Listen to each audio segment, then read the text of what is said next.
Today, we're going to learn how to play the A chord, and thanks for watching this video. This is how you play the A chord. Now there's a couple different fingerings, but this I'm going to show you the two fingerings, which is what fingers you use to play the chord. The ones that I've learned. Doesn't mean I'm wrong or I'm right, but this is how you can do it. The low E string, you don't have to play. Don't worry about playing that string. The next string, which is your open A string. Now open means no fingers down here. You don't have to worry about your fingers. That's open.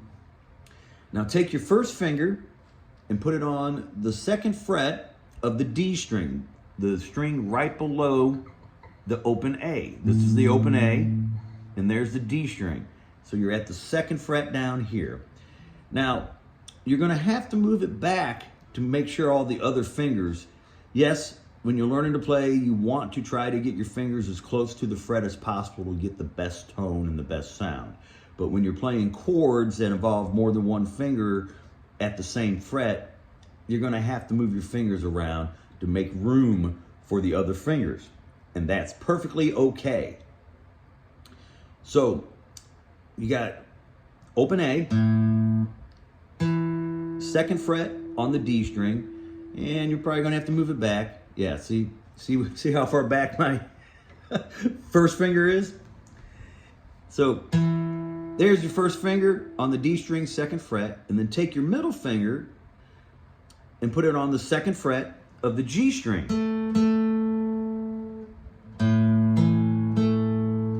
Then take your third finger and put it on the B string, which is this string right here at the second fret. Now, the high E string is played open, and it can get very difficult to get your fingers curved up enough to let the high E string ring. Now, here's the really cool thing about this.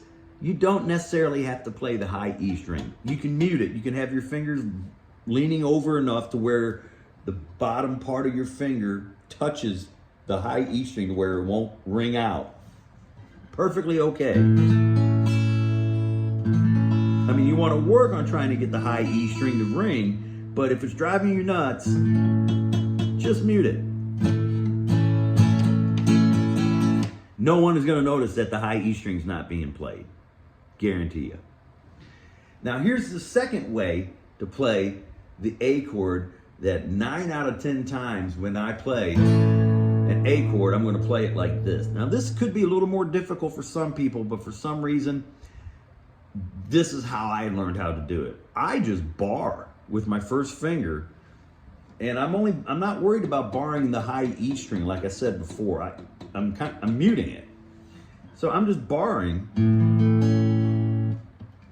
at the second fret with my first finger.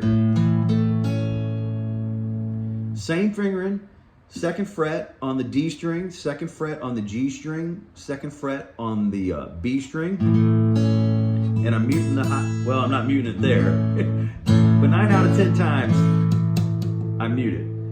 And that's how I play the A chord. There you go. Thanks for watching. Pick up your guitar and play. Like, subscribe, comment, share this video, and ring the bell so you get notifications when I post a new video.